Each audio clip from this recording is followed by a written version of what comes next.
It's a mystery continent at the bottom of the world and the largest single mass of ice on Earth.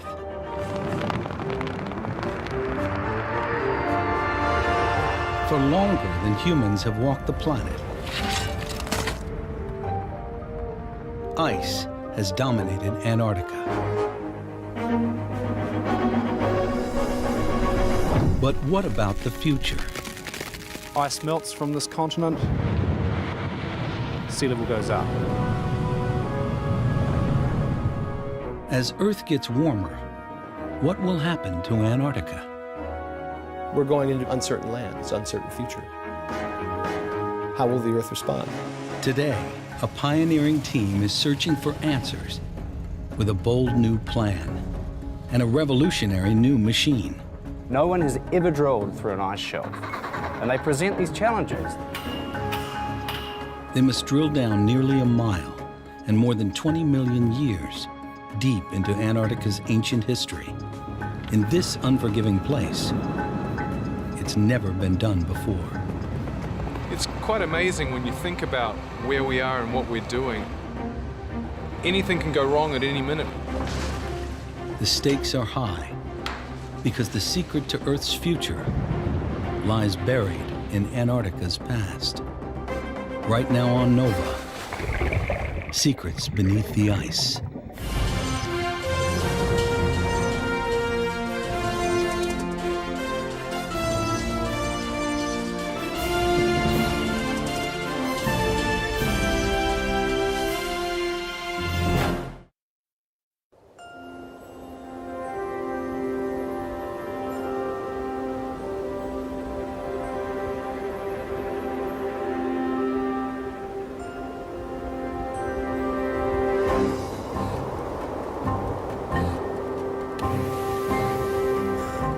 It's the coldest, windiest, driest, and most desolate landscape on the planet, with few permanent residents except penguins and seals. This frosty continent appears locked in a perpetual ice age. A colossal cloak of ice covers almost every inch of land, and in some places, the ice is so thick and so heavy, it depresses the Earth's crust almost half a mile.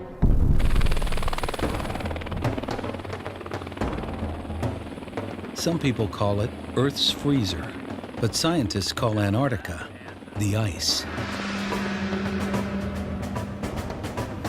Antarctica plays a fundamental role in the way the Earth functions. For polar researchers, Antarctica is a giant laboratory more than 1.5 times the size of the United States and home to 90% of all the ice in the world. Anything that happens down here, anything that changes, will affect the rest of the world.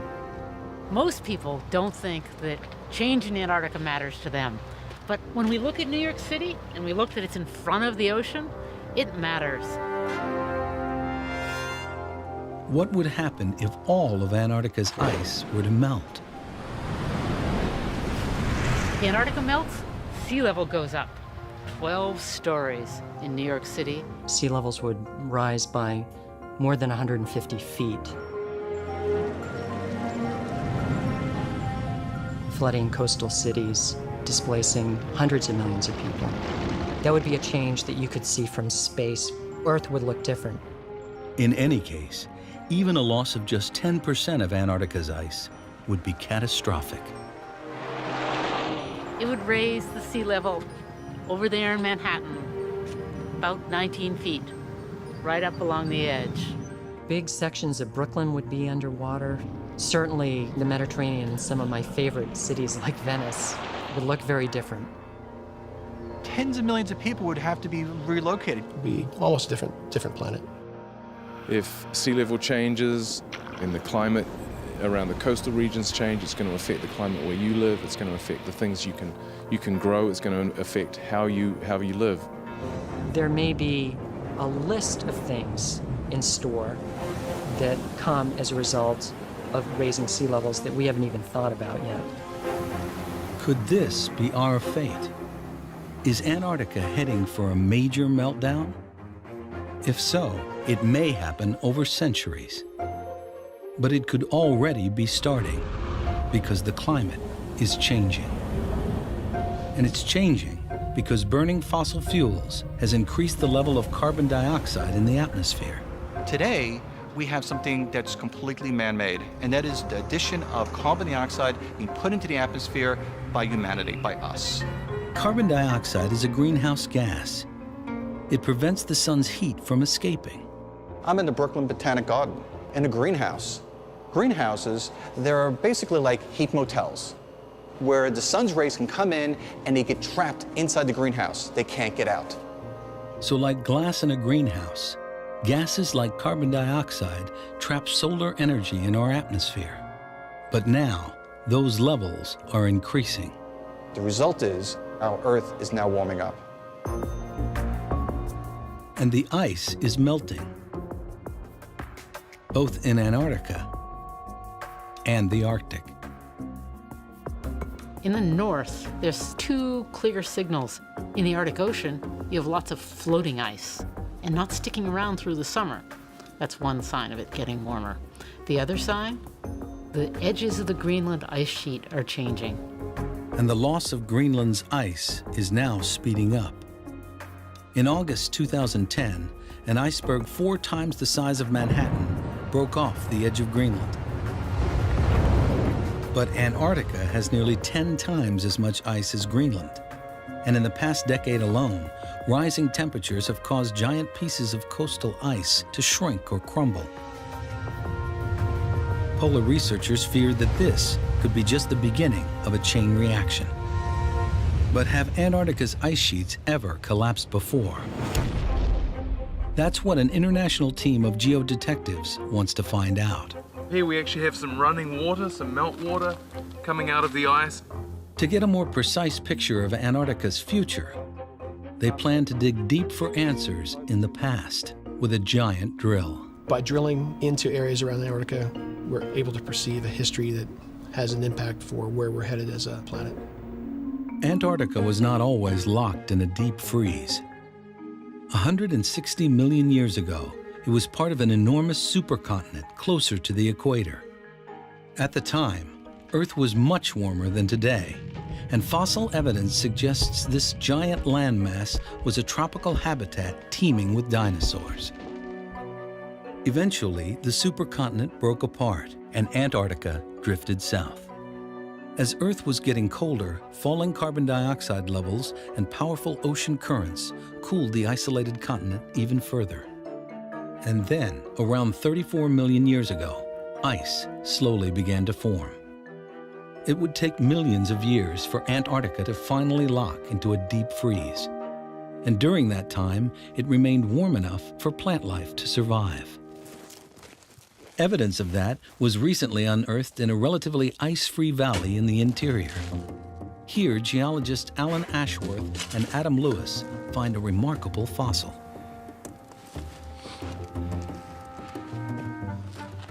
Oh, a leaf. Is that a leaf?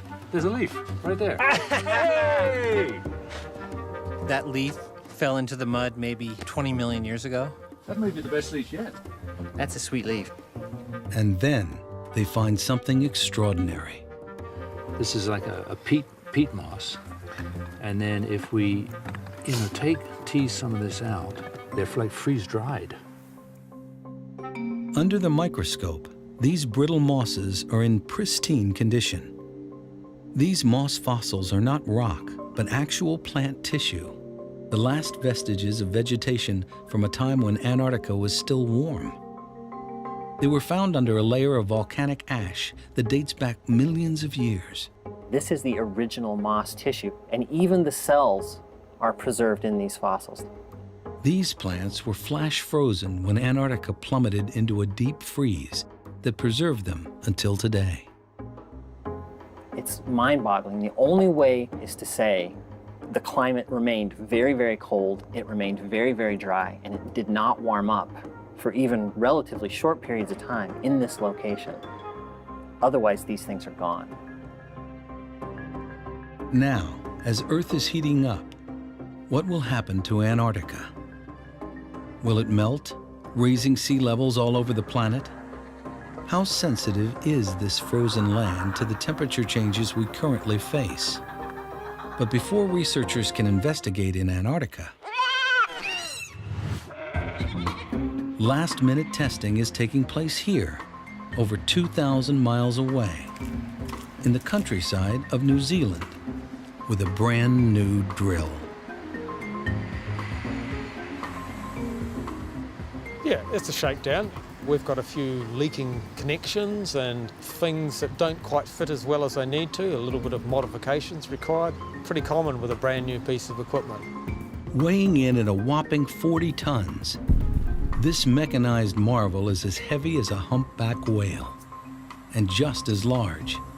Towering some 5 stories high, the giant rig will soon dwarf everything in sight, except the ice. This will be the largest drill rig in Antarctica that's used on land. And this mammoth rig can drill in more than one place. That's because it's mounted on a sled. I think it probably is unusual. All of the equipment is on sledges, so in Antarctica we pull it all with big bulldozers. It's been specially designed to drill from the ice in order to extract hidden secrets from beneath Antarctica itself. This unique multinational enterprise is called ANDRIL, the Antarctic Drilling Project. For team leader David Harwood, it's a dream come true. As a scientist, there's a passion. There's a passion that comes in trying to figure this out, trying to identify what has been the past history of the ice sheet, and wondering what the future might hold.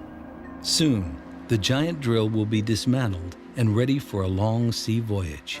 We'll then start the final screening process, and will get you to take your extreme cold weather jackets off. But now, the ANDRIL team gathers at Christchurch, New Zealand, for the 6-hour flight to Antarctica in a C-17 cargo plane, jam-packed with people and gear. Their flight passes over the Trans-Antarctic Mountains, which divide the continent into 2 regions, with colossal glaciers called ice sheets blanketing both. The giant East Antarctic ice sheet is 10 times the size of the West. It's frozen firmly to bedrock, high above the sea, and in some places, the ice towers almost 3 miles into the sky. The smaller West Antarctic ice sheet is less stable. That's because it rests on land well below sea level, and it extends hundreds of miles over the ocean in floating ice shelves. It's likely East and West Antarctica will respond very differently to a warming world. The ANDRIL team touches down in the west on an icy runway at McMurdo Station, the largest U.S. research base in Antarctica.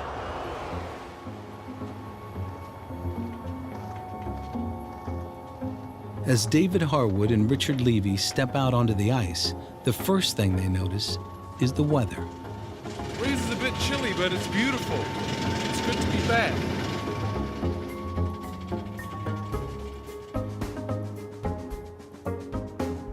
It's October, springtime, and it's minus 20 degrees. It's the earliest I've ever been down to Antarctica, and it's very cold. When the wind picks up, it's rather an unpleasant place to be working. When the wind isn't blowing and the sun's shining, it's actually really quite nice, but very cold.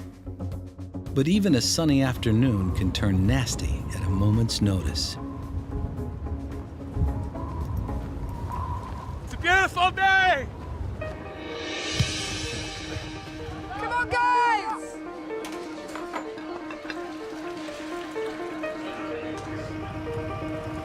McMurdo Station has been a vital hub of research for over half a century. What began as a tiny outpost has over the years grown into a small town.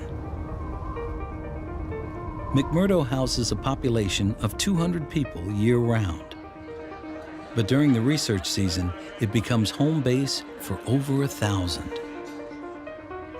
Every year, McMurdo supports scores of research projects, providing lab facilities, food and supplies, and survival training for teams of scientists who will head out to remote field camps. This season, those numbers include the ANDRIL team of over 50 technicians and researchers from the US, New Zealand, Germany, and Italy. Andrill is funded by their governments and the National Science Foundation. There's probably a week at least of work in McMurdo where we have to get all of our gear sorted out, getting everything we need in order to be able to work and survive out in the field. As they gather supplies for more than a month on the ice, one item is in high demand. Sugar actually heats your body. It gives you quick energy, especially if you're like freezing, and we expect to be very cold. We don't really know how much chocolate is enough. We can take up to 560 candy bars, but I'm looking at this and I'm already getting queasy. I'm like, oh, I don't know if I can eat this or not. Hey, David! As Andrill researchers prepare for life in the field, they join hundreds of other scientists fanning out across Antarctica, and many are focused on the same question. Could Antarctica be headed for a meltdown? Over here is Mount Boreas. We're going to have a lot of scientists working together There is a little bit of volcanic ash. and challenging each other's theories, challenging what we know. Look at that. As a community, we're going to find the answers.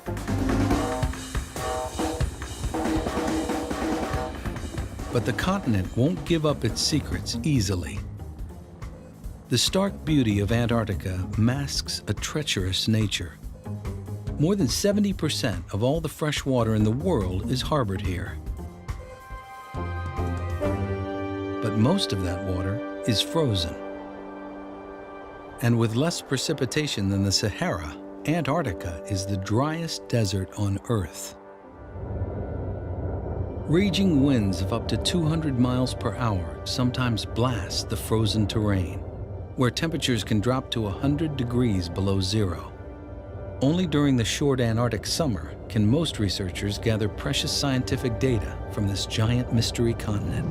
Coming up at 292 for drift. Copy. Wait, right. That's all that, and should be.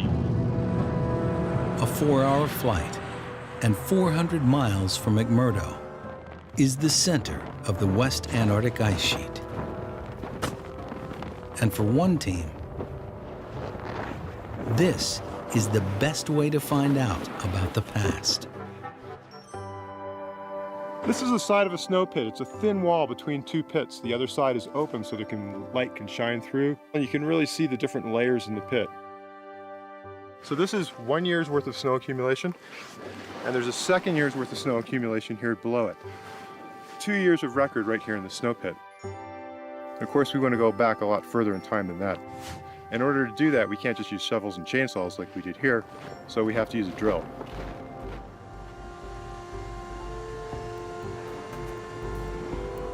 Ken Taylor's team is drilling through ice. Their goal is to gather samples from the nearly 2-mile-thick West Antarctic ice sheet. And the deeper they go, the further back in time they travel. Here, we're at about 480 meters deep right now. This is right around the time when Jesus lived. It's right about 0 AD, right when BC years turned into AD years. These ice cores contain tiny bubbles of ancient atmosphere that were trapped each year as the snow was compressed into ice. Nice bubbles in this one. That's ancient air in there. When we crush samples like this, that'll get the gas out of there and we can sample the ancient atmosphere.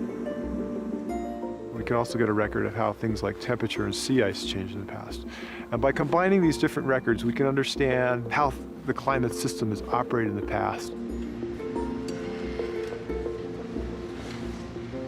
But the ice record, valuable as it is, only goes back about 800,000 years, a tiny fraction of geologic time. To get a more complete picture of Antarctica's climate history, you have to drill farther back in time. And that's what the Andrill team is trying to do.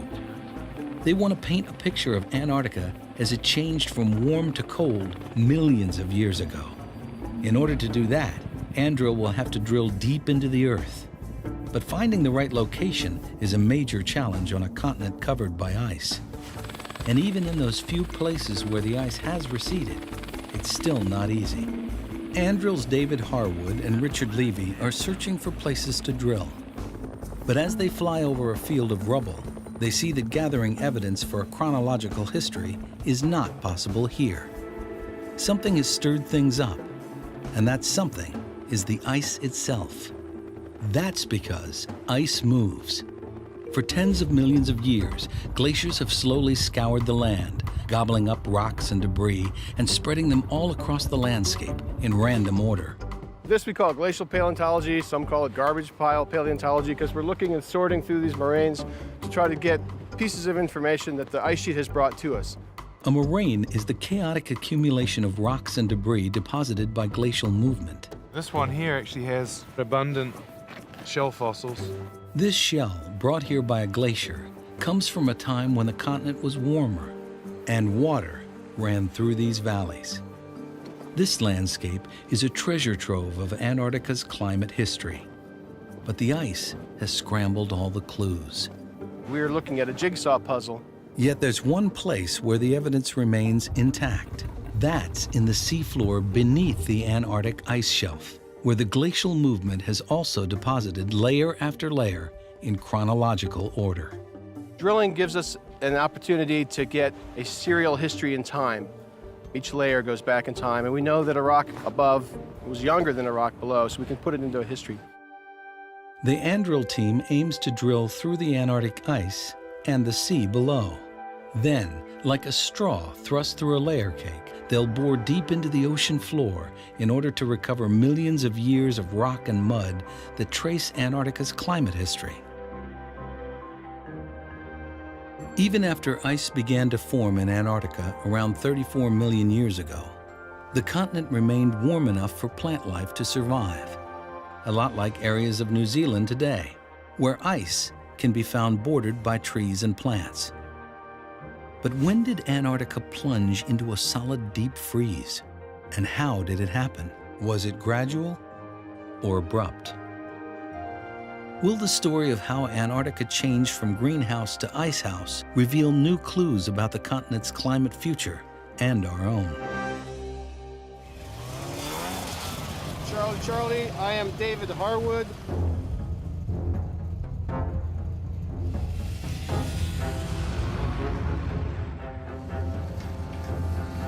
The Andrill team will spend the next few weeks searching for drilling locations from the surface of the ice. But David Harwood remains focused on what lies below. When I'm driving across there, I'm always thinking about what's beneath us. I'm over about 15 feet of ice, and over that, I'm over about 1,500 feet of water, and then into the sediments below that.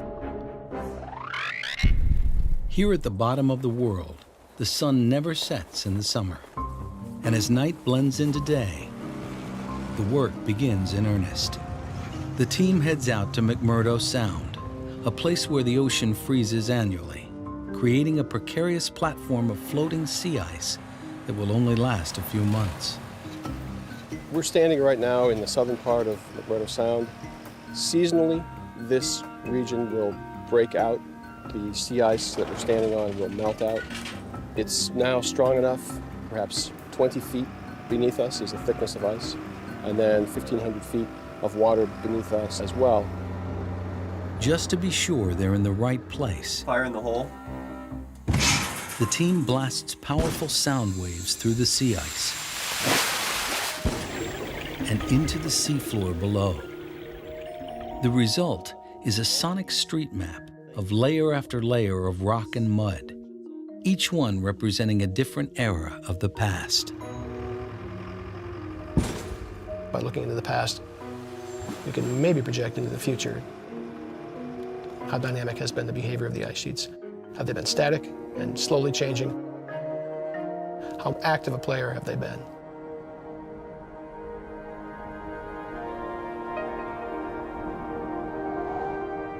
Finally, it's time to tow the giant drill out onto the ice.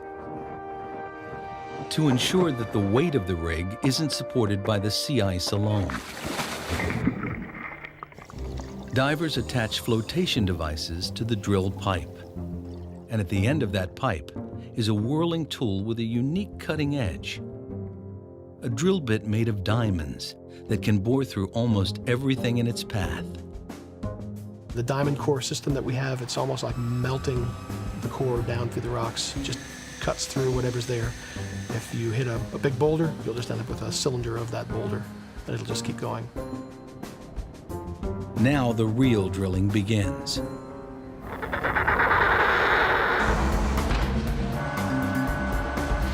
There's not a minute to waste because the Antarctic research season is so short. The crews work around the clock to recover cores of rock that trace Antarctica's ancient past.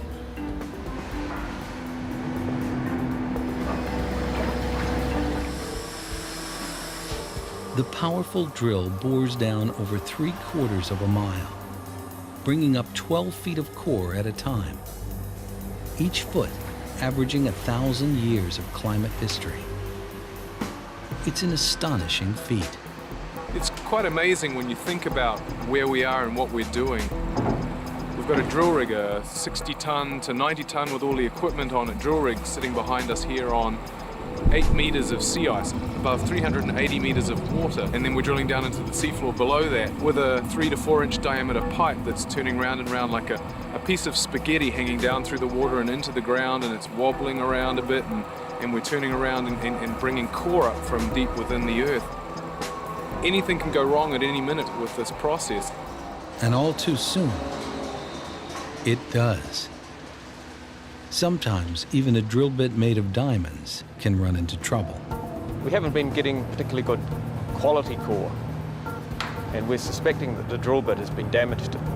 In places it's a little bit narrower than it should be for the size of the diamond bits, and that means we have to pull all of our pipe out. It's about 1,700 meters, and replace the bit, and then put the pipe back down the hole, and that's going to take us about 24 hours to 36 hours.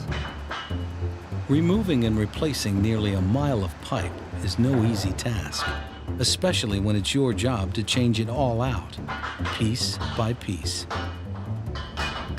But for other members of the Andrill team, it's a welcome break.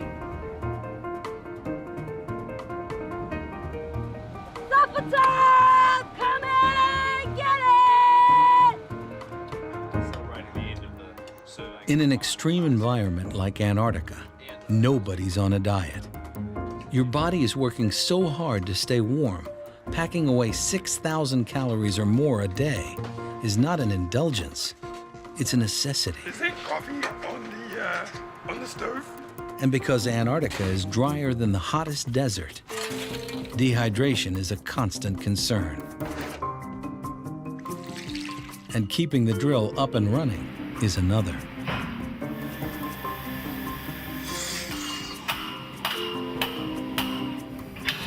Finally, after a day and a half of hard work, the new bit is in place.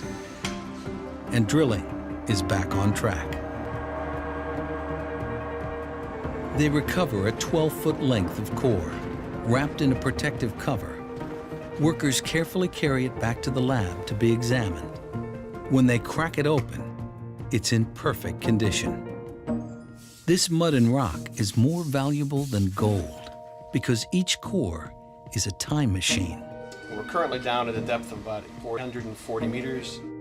That's about a quarter mile down, corresponding to a time at least 15 million years ago, when Antarctica was still warm. As the cores are recovered, each section is sliced lengthwise, X-rayed, and scanned in labs at the drill site and back at McMurdo. These cores came out of the ground 3 days ago. They were split yesterday. They were imaged yesterday. Sedimentologists worked the night shift 12 hours, describing these cores millimeter by millimeter, looking at the color, size ratios, any kind of structure they see in a core, trying to understand how these sediments were deposited. Each core tells a story depending on its texture, color, and contents. And some of those stories are spectacular. We're seeing some macrofossils, some large shells. These shells are evidence of warmer times, even as Antarctica is icing up. This is one of the most spectacular fossils found within Andrill this season. This is a scallop. Now, this kind of scallop simply do not live in extreme polar waters. And there are other clues, some of them nearly invisible. Hidden inside these cores are shells of microscopic algae called diatoms. For Andrel climate detectives, these tiny diatoms create a highly revealing picture of the past. Because not all diatoms are alike. Some species are adapted to colder conditions, while others flourish in warmer waters. We use them as biological markers, index of different environmental conditions, cold or warm, frozen waters or open ocean waters. Again, the Andrel team examines cores from around 15 million years ago. They find smooth green sands containing diatoms that thrived in relatively warm water, confirming this was a time before Antarctica finally froze over. This is a very well-defined warm period. Iceberg-free waters, open waters where diatoms are growing and thriving. You can see this persisted for quite some time. A picture is beginning to form of a long period of transition, starting 34 million years ago, when a cooling climate led to the formation of ice. But even so, conditions remained relatively mild. But when did Antarctica finally slip into a deep freeze? The answer lies in cores from around 14 million years ago. Instead of smooth and green, these cores are rocky and gray, and some contain diatoms that thrived in cold glacial waters. This amazing discovery reveals a rapid change from cool to frozen. It fills in what has always been a blank page in Antarctica's climate history. Next season, they'll attack another crucial question. After Antarctica froze 14 million years ago, did the ice ever melt? Or has it remained a frozen wilderness right up until today? That answer will have to wait. Cracks in the sea ice tell the team it's time to return to base. We've seen the ice break in quite a bit in the last month, but it's not broken in anywhere further south than it is right now. We can only be on this site for so long before the sea ice starts to melt, before the conditions change, and for safety reasons we have to get off the sea ice. The precarious sea ice of West Antarctica may come and go with the seasons. But what about the giant East Antarctic ice sheet? A mountain of ice so high, it covers mountains. This is like an MRI of the ice sheet. Some places it's really thick, 2 miles thick, and pretty flat and boring. But then there are other places where what we discovered were hidden mountain ranges the size of the Appalachians, but totally hidden by the huge East Antarctic ice sheet. There's 10 times as much ice in the east as in the west. But a small portion of the east has almost no ice at all.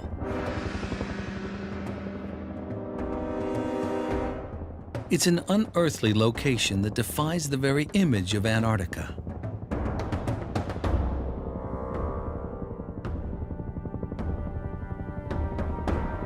These are the dry valleys, cold, barren, and except for a few scientists, almost completely devoid of life. The landscape is so alien, NASA has used it as a test site for space programs. It's a fantastic place. You can't find this anywhere else on Earth. Its closest analog is the surface of Mars. Mullins Valley is the ultimate remote field camp. It serves as home base for a pioneering band of glaciologists led by Dave Marchant.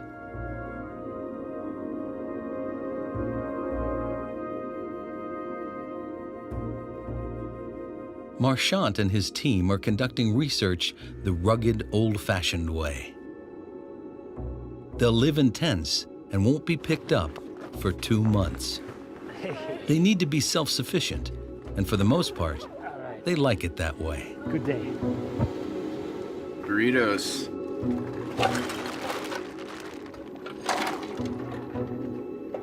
The good thing about working out here is that it's actually a double-edged sword. You come out here, you have no contact with the outside world, no email, no real telephone contact, so you can totally immerse yourself in the science. And that allows you to think 24 hours a day about what you're doing. The other side of that is you have no idea what's going on outside. Hi. At the beginning of the season, I didn't like it when you would breathe and the frost would form on the outside of the sleeping bag, but it's warmed up now and it's a little more comfortable in the morning. Small setups like we have, which are helicopter supported, are isolated. They're among the most isolated in the region. And as a result, we have to check in daily with McMurdo. I'm trying to heat the batteries up so that we can get a signal out. Right now, there appears to be no satellite coverage and the batteries are a little bit cold, so I'm trying to warm it up. Sometimes you have to contort your body in various ways to get the signal.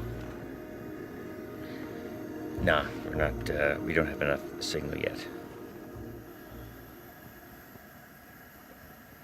Well, here we go. We've got something that might work. MacOps, this is Gulf 054 Mullins Valley. We have 7 on board and all is well. Over. We lost transmission. This valley holds an incredible record. This area is so dry and so cold that the landscape is pristine. The rocks we see here are millions of years old. Marchant believes that little has changed here for millions of years.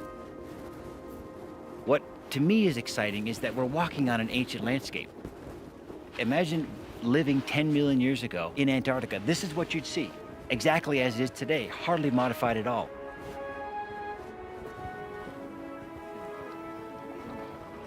But when Marchant's team drilled beneath this rubble,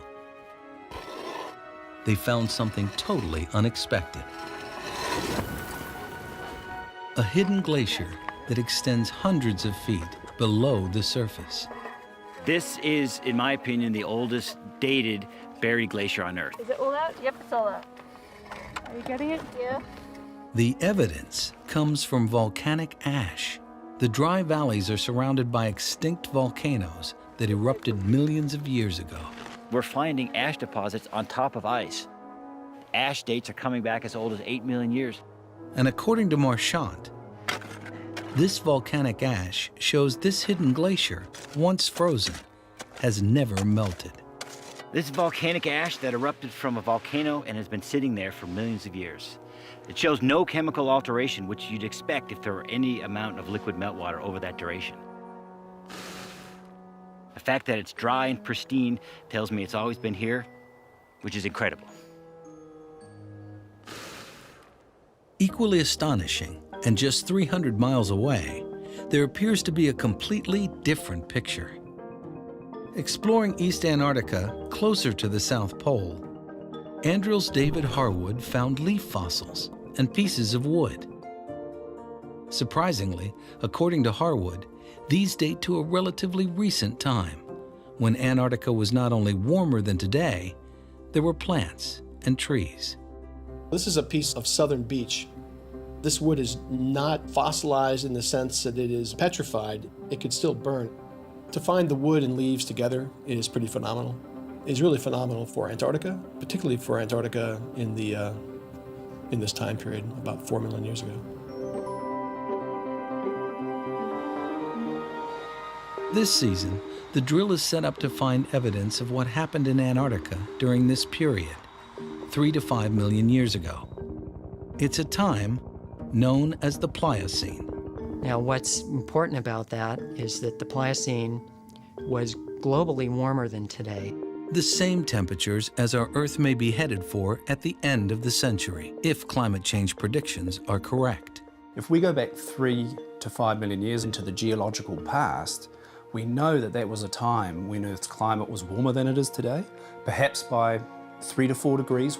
So it's the best example we have of where the climate's heading in the next 100 years. The drill's new location is on the giant Ross Ice Shelf, which extends out and over the ocean. It's the largest ice shelf in the world, and it helps hold back the massive Antarctic ice sheet from flowing into the sea. These ice shelves are very important. What they do is hold back the flow of ice that's actually trying to flow out into the ocean. We call that buttressing. If warming oceans cause the Ross Ice Shelf to break up and melt into the sea, the West Antarctic ice sheet would eventually follow right behind.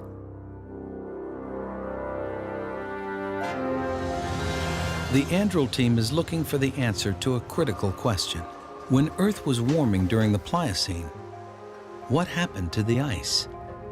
Did the Ross Ice Shelf melt, taking the giant ice sheets with it? Drilling on an ice shelf brings with it a unique set of technological challenges.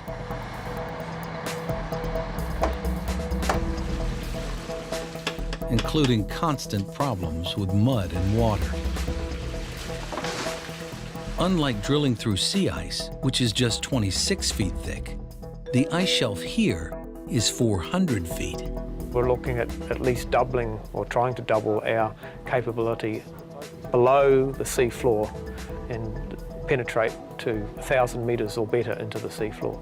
But that's only the beginning. No one has ever drilled through an ice shelf, and they present these challenges. The ice shelves, they float up and down with the tide, so you've got to deal with this vertical elevation change. They move sideways, they flow, so eventually your drill pipe's going to get bent. Can the drill bore through a thick layer of ice that's constantly moving without breaking or getting yanked out of the sea floor? To confront this unique challenge head-on, the Anduril team invents a new tool, a hot water drill.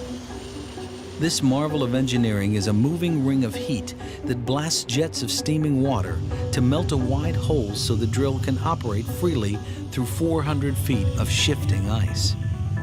And once again, time is so precious, the team must work around the clock, not only retrieving cores, but also analyzing them.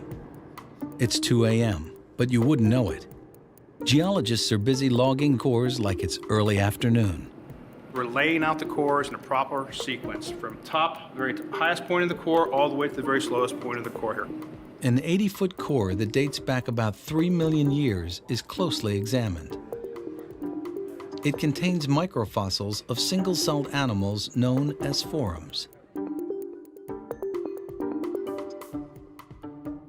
They're from the crucial warm period called the Pliocene. And these tiny shells are precise indicators of ocean temperature. These guys are about the size of a grain of sand. Because the same species lived through time, we can use the chemistry of modern examples to allow us to calibrate, if you like, the chemistry of the ancient examples.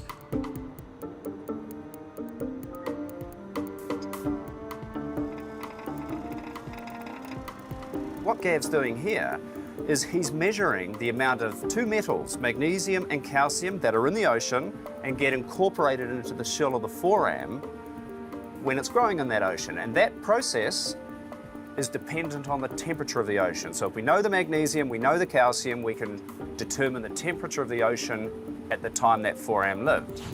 And because of that, Anduril researchers can now calculate Antarctic water temperatures during the Pliocene. What this is telling us is temperatures were 3 to 4, perhaps 5 degrees above present. Even just 1 degree rise in ocean temperatures in the waters surrounding Antarctica will attack and begin to melt the ice shelves from below very quickly. The air temperatures will stay cold enough to keep things frozen at the surface, but what we're worried about is the ice being attacked from beneath, not from above.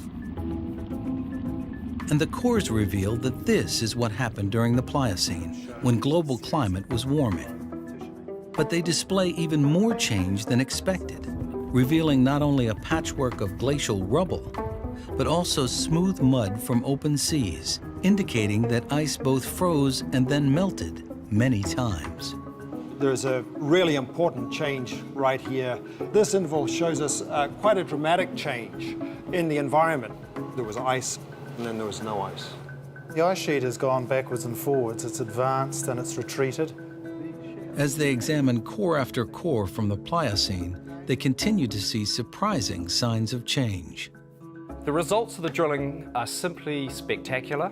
They give us a picture of a dynamic ice sheet coming and going regularly more than 60 times. What we're seeing in this record is telling us that Antarctica is not just a benign spectator, it's a player. What this means is while it was generally warm during the Pliocene, there were also brief periods of cooling, and the ice was exquisitely sensitive to even small changes in climate. Just a few degrees could tip the scale from ice to no ice. So what's in store for our future? As Earth continues to warm, how much Antarctic ice will melt? And how high will sea levels rise? Anduril scientists turn to computer models by Rob DeCanto and Dave Pollard. We developed these climate models based on our best understanding of the physics of the climate system and, in this case, ice sheets. And now, information from Anduril is added to the climate model. This is a computer model simulation of the Antarctic ice sheet over the last several million years and covers a good chunk of the interval that was recovered by the Anduril sediment core. So we're looking for the same kind of behavior in our models that we're seeing in the geological record. As the model simulates the warming periods of the Pliocene, all of the ice shelves disappear, followed by the entire West Antarctic ice sheet and edges of the East. And as temperatures change, the ice refreezes and melts again and again. And that's important because the changes in the ice sheet that we're seeing here reflect pretty significant changes in sea level. According to DeCanto's model, sea levels rose about 23 feet during the Pliocene. Temperatures back then were 3 to 5 degrees higher than now. Just what's projected to take place by the end of the century. But there's a lag time in the way ice responds that may delay the impact for hundreds, if not thousands of years. Regardless, coastal cities all over the world would be at risk, potentially displacing millions. We would be remapping places like Boston and New York, the Bay Area, not to mention, of course, places like Louisiana, Miami, New Orleans, of course. But even that might not be the worst case scenario.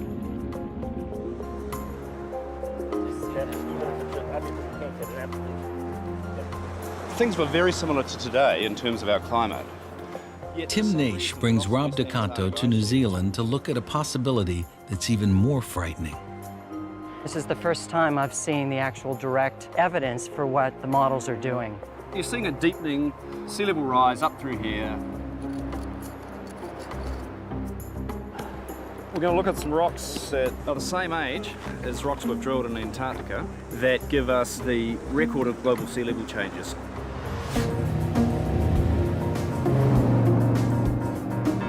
Here along the Rangitikei River, tectonic forces have raised the land and the river has cut into the earth to expose layer after layer of sediment that once was the sea floor. What they find are shells dated to the warming era of the Pliocene. These shells provide a way to chart sea level in the past because some of these species still exist today. Many of these shells you see in here actually live today. So they live around the coastline, and we know the water depths they live in today.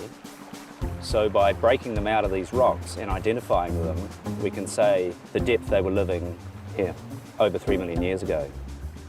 Because these shellfish live on the sea floor and can only survive in water at specific depths, they suggest that sea levels in the Pliocene were much higher than even the computer models predict. This is really it, Rob. This is where we would say we have the evidence for sea level being up to as much as 20 metres above present. That's over 60 feet.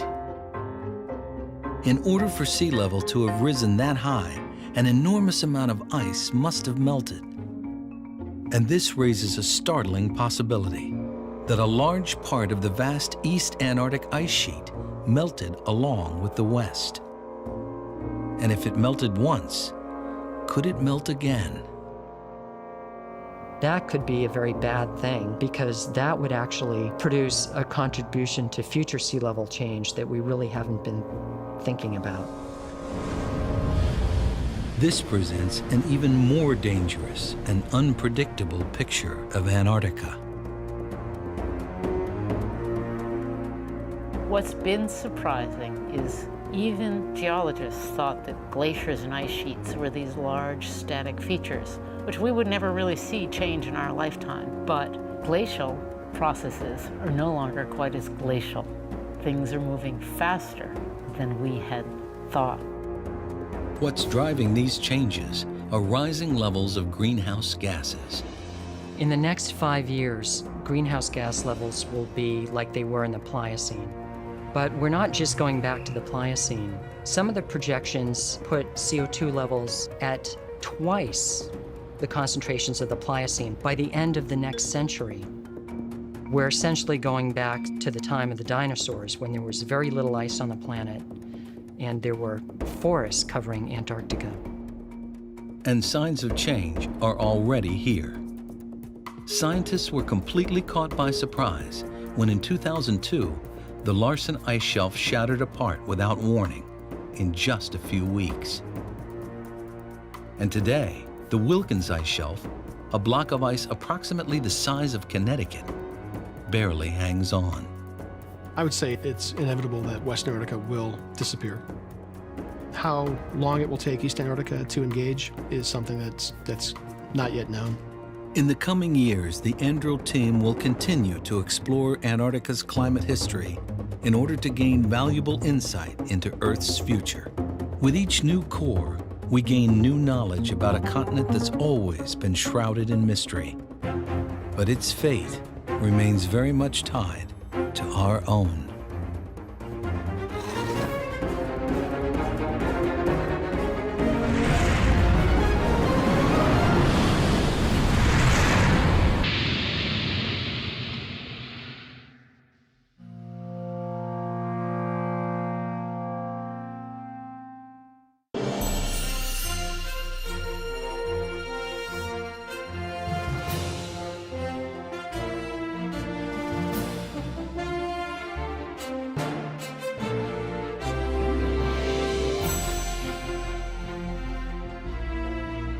This NOVA program is available on DVD at shawpbs.org or call 1-800-PLAY-PBS.